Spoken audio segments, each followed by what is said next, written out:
pengen minum dingin nih gitu. Pengen minum dingin nih, ada telur nih, boleh juga boljuk, bawa pakai kresek hitam, masukin. Tema kali ini adalah perjalanan setelah menikah.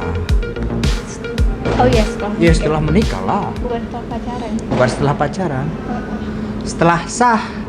Jadi pada saat itu kita setelah sah menjadi suami istri, 4 hari selanjutnya, 4 hari Sudah, ya? 4 hari sudah itu kita memutuskan untuk langsung ngontrak, tinggal berdua, tidak tinggal sama orang tua karena niatnya pengen mandiri lah ya. Karena walaupun nggak jauh dari rumah. Walaupun nggak jauh dari rumah.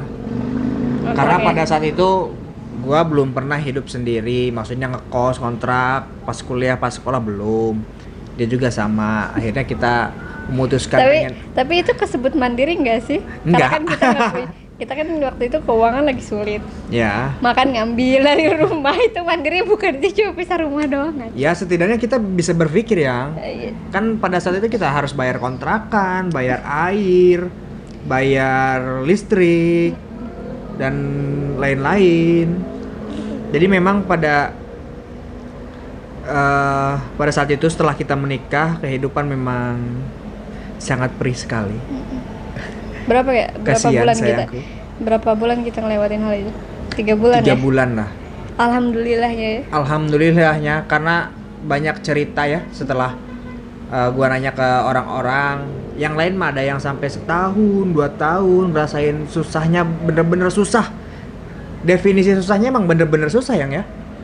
Jadi apa yang dulu kita pernah apa? Karena emang enggak katanya setiap pernikahan tuh kan bakal diawalin dengan itu Iya. dulu. Terkecuali mungkin emang anak Konglomerat. konglomerat. Anak sultan gitu. Konglomerat. Anak sultan. Ini kalau nggak kebawa berat. Terus Anak sultan ya. yang nikah orang tuanya kaya gitu, terus misalkan mereka sebelum nikah mereka pengusaha atau apa, Ya. mungkin nggak akan, mereka mengalami ya, semua pernikahan tuh mengalami kesusahan, kesulitan, tapi bukan dari segi materi aja, mungkin Ya. Mereka kaya dari materi gitu, mereka punya dari materi, mungkin dari hubungan atau misalkan dari kecocokan, yang waktunya pacaran mereka kayak gini, tapi setelah nikah beda lagi gitu, mungkin gitu. Ya karena emang jujur aja kita juga merasakan hal itu gitu, bukan hanya dari segi keuangan aja, ada hal-hal yang kecocokan juga ya. Padahal kita pacaran udah 3 tahun ya. Kok aneh gitu. Udah ngerasa cocok, udah ngerasa saling kenal satu sama lain, tapi setelah nikah ada hal-hal. Oh dia gini gitu. Iya. Oh dia gini. Iya, ada Beda hal-hal yang kayak ternyata. gitu, bukan beda aja lagi. Mungkin karena posisi gua sebagai suami, si ini sebagai istri. Jadi ada hal-hal yang emang ini ya udah apa ya, maksudnya hak gua gitu. Beda. Kan kalau dulu mah kita nggak bukan ngerasain, maksudnya nggak kayak gitu Kita mikirnya. nggak menuntut hal lebih karena kita tahu batasan ya. Iya. Dia tuh cuma sekedar pacar gue gitu. Gue nggak bisa minta hal itu dari dia. Cuma setelah menikah mungkin kesalahan kita. Nah ini juga pelajaran ya buat mereka, buat orang-orang gitu, buat yang mau nikah. Kan aku udah pernah bilang kemarin kan, sebelum nikah tuh jangan berekspektasi tinggi, jangan berekspektasi terlalu wah lah gitu. Dan itu sebenarnya kan terjadi sebenarnya ke kita. Kamu yang karena ngerasa aku sudah memberikan yang terbaik ketika pacaran, kamu ngerasa aku setelah menikah bakal itu. Malah kamu ngerasa bakal lebih ngasih hal yang lebih kan, kata kamu. Dan aku juga ngerasa kalau misalkan kemarin karena kita menikah diawali dengan sebuah tragedi itu kan kemarin masalah gitu, dan kamu juga berjanji sama aku meminta mau berubah atau kayak gimana. Akhirnya kan aku berekspektasi kalau misalnya kamu bakal berubah kayak gini. Ternyata kan nggak seinstan itu, nggak secepat itu. Akhirnya banyak cekcok kemarin tuh. Ya kan aku juga ngerasain hal yang sama, maksudnya berharap hal yang sama ya. Pada saat pacaran kan kita mungkin kayak gini, pas menikah kok enggak kayak gini gitu. Malahan soalnya mungkin pas kita menikah mengharapkan sesuatu yang lebih dari itu gitu. Tapi sebenarnya sama-sama aja sih pada saat pacar, mungkin ya bedanya saat menikah tadi itu kita berharap yang lebih, padahal sama-sama aja gitu. Tapi seiring berjalannya waktu, ketika kita udah nggak ngeharapin apa-apa lagi ya, malah hubungan kita jadi makin lebih baik. Lebih gitu. baik sih. Sama-sama saling ngasih yang terbaik jadinya sekarang. Oke, balik lagi. Kita ceritakan perjalanan kita pas setelah menikah ya. Jadi pada saat itu gue tadi bilang 4 hari kita langsung kontrak. Pada saat kita memikirkan atau maksudnya untuk mengambil keputusan untuk kontrak, kita nggak pegang uang sama sekali ya. Kita karena setelah kita menikah boro-boro pegang uang ya, kita juga masih punya utang ke sana sini, nggak ke sana sini, ke sana doang gitu. Sekian misalkan. Dan kita memutuskan untuk kontrak, bodo amat lah, karena kita yakin, percaya gitu. Kehidupan setelah menikah, rezeki mah ada aja lah. Ya kita kontrak lah di satu tempat di daerah, sebenarnya masih dekat ke rumah orang tua. Tapi ya setidaknya ya tadi itu kita ngontrak, kita modal punya uang berapa itu? 500.000 kan? Awal-awal. Iya, cuma buat bayar kontrakan doang. Iya, kan? kontrak bayar pertama. Bayar pertama. Jadi kita punya uang 500.000 pas, nggak kurang nggak lebih. Cuma udah bayar kontrakan pertama aja udah. Nggak memikirkan bayar listrik, nggak memikirkan bayar air, nggak memikirkan makan dan lain-lain gitu kan. Kita ya berani aja gitu. Tapi alhamdulillah karena ya tadi itu kan rezeki setelah menikah ada aja. Terus ada rezeki 100.000, kita 50.000 buat makan. Hasil sampingan ya. Ya hasil sampingan. Ya pada saat itu emang sampingan semua kan. Aku nggak punya kerjaan. Ya fun fact, gue pas nikahin dia emang nggak punya kerjaan sama sekali sih. Maksudnya nggak punya kerjaan yang netep, yang diharapkan para mertua. Kamu waktu itu cuma buka jasa bikin desain kan? Ya. Desain logo dengan bayaran paling gede tuh cuma 100.000 ya? Iya. 75.000 kan ya? Ya kayak gitulah, desain logo all shop, terus buat logo apa, brand baju atau apa gitu, yang mereka itu bukan brand-brand besar gitu, baru yang mulai, atau makanan yang baru mau mulai gitu. Ya kayak gitulah. Terus foto. Karena kan kita tinggal di kampung ya. Tinggal di kampung. Jadi kita nggak bisa naikin standar harga yang tinggi gitu. Iya. Nggak kayak di kota gitu. Mereka juga kan taunya itu mah gampang lah ya. Kalau di kota kan berapa ya standar paling murah kan cuma. Bikin logo mahal banget ya. Kalau di kota orang yang ngerti ya bikin logo mahal banget gitu. Tapi ya kita hidup di kampung, orang sana taunya kayak gitu gampang dan taunya murah ya. Mau gimana lagi? Ya kita kan juga butuh makan gitu. Yang penting oke lah gitu. Iya. Maka akhirnya kan dari situ kita berusaha untuk ngejalanin, coba percaya gitu, maksudnya coba deh kita bertahan di sini. Iya. Gitu. Selama beberapa bulan. Semoga kedepannya jadi lebih baik gitu. Karena kan mau nggak mau, gue juga kan kuliah gitu, terus butuh biaya kan, nggak bisa minta ke orang tua lagi juga kan gitu. Dibantu sehari-hari makan aja kita udah bersyukur gitu. Dibantu sama kakak kan, sama semuanya. Terus dari situ akhirnya lama-lama kok kita nggak bisa gini aja gitu, karena kan emang nggak bisa loh. Gue udah mencoba berbagai cara lah, udah usaha apa gitu sama teman, bikin maksudnya bikin komunitas lah biar ini berkembang, usaha logo, didesain, video, terus foto berkembang apa, dan pada akhirnya ya sulit gitu di kampung kan. Kehidupan di kampung kayak gimana sih? Kalian tahu mungkin yang dari kampung ya pasti tahu lah kehidupan di kampung kayak gimana. Terus udah coba bikin YouTube, nggak pada komitmen orangnya, pada hilang-hilang sendirilah. Jadi nggak ada yang emang bener-bener mau berjuang sama-sama gitu. Akhirnya selama 3 bulan itu terus kayak gitu-gitu aja. Ya kadang ada, kadang enggak. Sampai kita jual handphone untuk bayar kontrakan. Terus sampai ya pokoknya sedih lah ya. Kalau diingat-ingat parah banget. ada sedihnya, ada terus menariknya ada buat pelajaran gitu. Aku Karena pernah megang uang 50.000 selama 3 hari. iya, Itu buat makan, buat ngampus juga gitu. iya. Tapi alhamdulillah cukup gitu loh kalau Cukup, misalkan dicukupkan. kita, iya. Mau nggak mau sih dicukup-cukupin kan. Kita juga waktu dulu pernah pegang uang 2.000 buat makan. Gimana Sampai- caranya uang 2.000 sehari bisa cukup makan? Bayangin loh, uang 2.000 tahun 2019. 2020 ya? Tahun 2020 uang 2.000 dapat apa? Kita mikir, ya udahlah. Kita kan emang awalnya malu-malu sih untuk minta ke orang tua atau kayak gimana kan.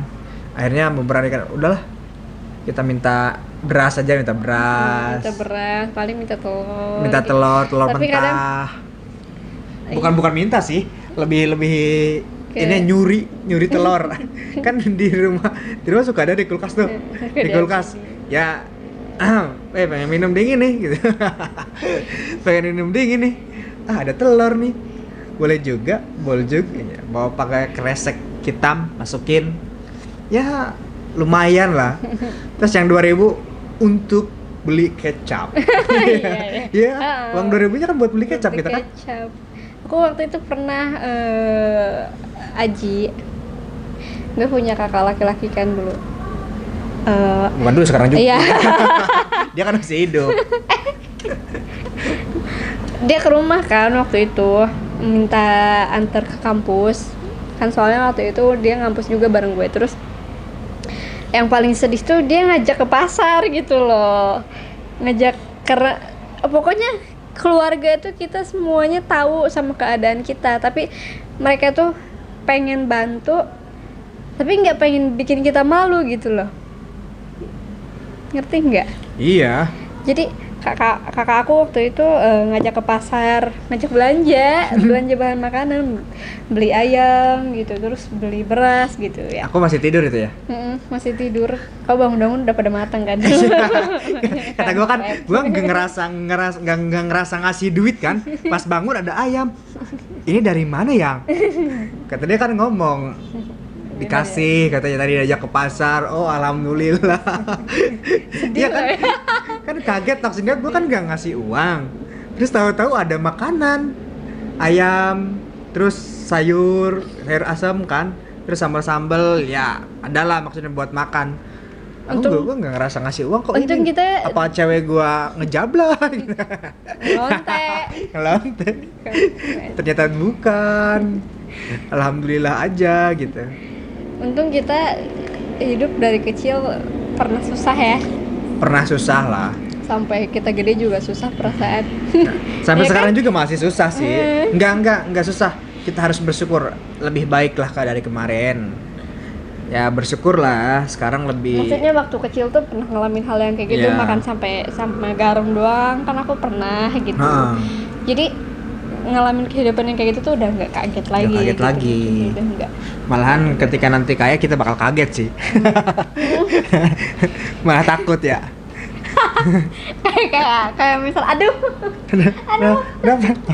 Kayak misalkan emang kayak gitu tahu. Iya. Kayak misalkan aku kemarin gitu kalau misal udah bisa beli barang yang aku mau gitu yang harganya lumayan gitu. Itu tuh kaget gitu. Itu tuh kaget. Kaget karena aduh, kok harganya segini ya gitu. tapi mampu beli gitu. Iya, tapi kaget. Aku kaget harganya kok mahal tapi pengen gitu. Ya akhirnya beli. Ya. Ya itulah. Jadi alhamdulillah ya. Kita jodoh. Iya. Punya anak loh. Oh iya maaf. Iya maaf. Jadi emang selama 3 bulan itu kita merasakan wah susah senang bersama. Tapi syukurnya pada saat itu kita nggak pernah ya, apa maksudnya Apa? ribut, Gara-gara terus kecekcok cuma gara-gara uang gitu. gara-gara mau makan apa Nggak ada. nggak ada. Jadi kita happy aja gitu, happy aja. Ya karena emang kan yang aku omongin kemarin, aku menikah sama kamu dengan keadaan aku tahu kondisi kamu. Kamu juga ya udah ngomong ke aku kalau misalkan udah mempersiapkan gitu kehidupan kita yang nggak akan mudah gitu setelah nikah. Ya karena sebelumnya gua udah ngewanti-wanti sih, yang ini maksudnya lo tahu gua kayak gimana orangnya, nggak punya pekerjaan, gini lo harus siap dengan kehidupan yang memang kita mulai start Dari bawah banget. dari bawah, mulai dari satu langkah lagi gitu. Ya udah, dia bilang oke, ya udah, gua juga nggak apa ya, karena dia udah siap, gua juga bakal berjuang gitu. Gua nggak hargain maksudnya keputusan dia untuk hidup sama gua yang ya seperti ini gitu kan. Selama 3 bulan susah, itu bukan sekali 2 kali ya, maksudnya nggak punya uang 2000, punya uang 2000, bukan sekali 2 kali, sangat sering selama 3 bulan lah, maksudnya paling 10.000, 5.000. Selama 3 bulan kita pernah nggak sih megang uang lebih dari 500.000 enggak? 500.000? Nggak pernah. Adapun itu ngejual HP dan buat bayar kontrakan Iya. paling. Iya, nggak ada. Paling besar 100.000. Kita kalau misalkan pengen senang-senang, pengen ngehibur diri, main ke pantai, modal bensin 10.000 sama beli gorengan. Iya. Karena minuman. Udah kita nggak punya uang. karena kita kan emang dekat ke pantai gitu kan, dekat ke pantai. Jadi ketika sumpek nih, pengen berlibur gitu kan. lihat Gitu doang. lihat bensin motor, srek, dibuka, wah cukup nih, ya berangkat. Kita nggak mau mikirkan ada uang buat jajan, itu ya udahlah, berangkat cuma santai pinggir pantai ngelamun, mikirkan hidup yang sangat pahit. Jadi nikmat sekali. Terus Banyak lah ya, banyak cerita-cerita emang sangat menarik menurut gua sih, ketika kita udah keluar dari sana. Menarik sih menurut aku sih diceritakan.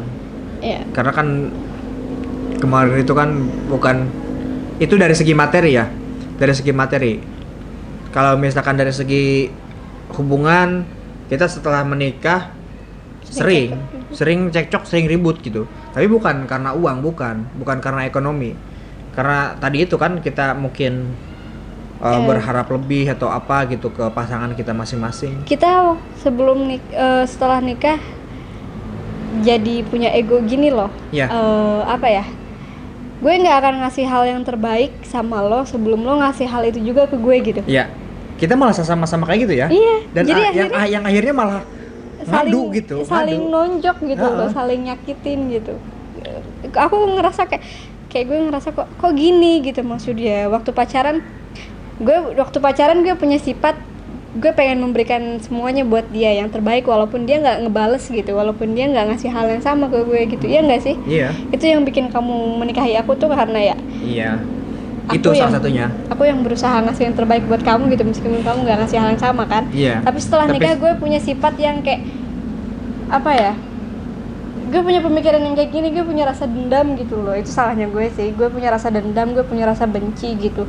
Kayak lo tuh udah nyakitin gue gitu, dan lo yang berusaha mati-matian kemarin pengen nikahin gue gitu. Ya sekarang gue pengen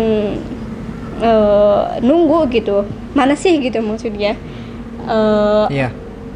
balasan dari lo gitu. Misalkan yang terbaik buat gue apa gitu, maksudnya lo mau ngasih apa yang terbaik buat gue gitu. Gue nunggu gitu sampai akhirnya gue juga nggak ngasih hal yang terbaik gitu, karena gue nuntut dia ngasih sesuatu yang terbaik ke gue tuh kemarin di waktu yang salah gitu, dengan ekonomi kita yang sulit gitu. Iya. Ya karena emang nggak bisa dibohongin, ngebahagiain seseorang tuh kadang emang butuh uang. Gitu, butuh uang gitu. Karena ya dengan waktu dia ngabisin waktunya untuk nyari uang, Iya. ya gimana, nggak bisa kan, akhirnya nggak bisa ngasih dua-duanya gitu. Karena Kita harus menurunkan ego kita masing-masing lah. Akhirnya kemarin karena harus ada salah satu yang harus dikorbankan sih. kemarin akhirnya jadi kayak gitu, gue nggak ngasih, dia nggak ngasih gitu. Jadi kita ego lah gitu maksudnya. Akhirnya ribut aja tiap hari. Nggak tiap hari juga. Iya, tapi Pas di sana sering banget ribut cuma gara-gara itu. Ya udah itulah ya. Jadi sedikitnya itu setelah 3 bulan, alhamdulillah ya, ada temen yang nawarin kerja awalnya. Gue mau, karena kan dulu gue orangnya emang bukan yang mau kerja gitu. Gue udah bilang males lah kerja sama orang, pengen usaha gini. Maksudnya pengen usaha sendiri aja. Ini pas kemarin setelah menikah, akhirnya gue berpikir gue gak bisa nih kayak gini terus gitu. Harus keluar dari zona nyaman. Karena waktu gue belum menikah kan enak, cuman tinggal sendiri, maksudnya cuma ngituin perut sendiri. Paling kalau ada uang buat teman-teman. Ini kan ada yang dibawa, punya istri, punya bayaran, punya bayar tut. Jadi ya gue berpikir oke lah, gue coba dulu gitu kan. Teman ada yang nawarin kerja nih, katanya nomor WhatsApp-nya nomor lu udah gue kasih gitu kan. Terus orangnya gue WA kan awalnya, telepon dari Jakarta, telepon. Awalnya tuh gue nggak nerima kerjaan itu kan, karena memang tadi hitung-hitungan ya, nggak munafik lah ya, hitung-hitungan gaji kurang cukup lah gitu. Terus ditimbang-timbang, gue nego, dan akhirnya temu angka yang pas gitu. Oke. Pas dari Jakarta itu setuju, ya udah besoknya gue langsung berangkat, langsung kerja. Alhamdulillahnya setelah seminggu setelah itu COVID datang ke Indonesia. Alhamdulillahnya sih. Maksudnya bukan alhamdulillah. Bukan buat ini. Bukan karena COVID datang, bukan. Alhamdulillah buat gue pribadi gitu. Alhamdulillahnya maksudnya ketika gue menerima kerjaan itu, ya gue bener gitu ngambil jalan ini, karena ketika COVID datang di saat orang lain susah cari kerja, kena PHK gini, tapi gue ada penghasilan masuk gitu. Maksudnya gitu ya, bukan alhamdulillah karena COVID datang. Wah, kamu ini black campaign ini. Bisa jadi aku dihasut ini. Nah, jadi kemarin itu kita selama 3 bulan lah melewati susah senang bersama. Tadi sampai akhirnya kamu kerja di sini. Iya, udah langsung aja maksudnya. 3 bulan kita menjalani lika-liku rumah tangga yang sangat kayak ombak banyu, naik turun. Enggak sih, enggak naik turun terus. Alhamdulillah akhirnya Tuhan memberikan jalan. Tuhan kan memberikan. Walaupun agak ragu ya awalnya. Iya. Tapi alhamdulillah. Nah, jadi itu dia kehidupan 3 bulan setelah menikah yang lumayan apa ya? Berat. Lumayan berat lah dijalani. Sulit banget, memang sulit. Jadi mungkin cukup di sini dulu, udah lumayan panjang juga tadi kan. Nanti di episode selanjutnya kita bakal menceritakan selama 3 bulan itu ada hal-hal mistis yang terjadi di rumah tangga kita ternyata, bos. Jadi ada masalah. Kenapa kita dulu sering cekcok, mungkin itu salah satunya ya. Mungkin. Kalau mungkin agama Islam tahulah ada jin dasim perusak rumah tangga itulah. Yang bikin aku sakit-sakitan terus. Yang bikin dia sakit-sakitan terus. Muntah darah dan lain-lain. Sakit kepala, perut. Wah. Nah, itu dia. Nantikan aja episode selanjutnya, kita bakal cerita tentang itu. Ya? Langsung aja, dadah. Dadah, bye.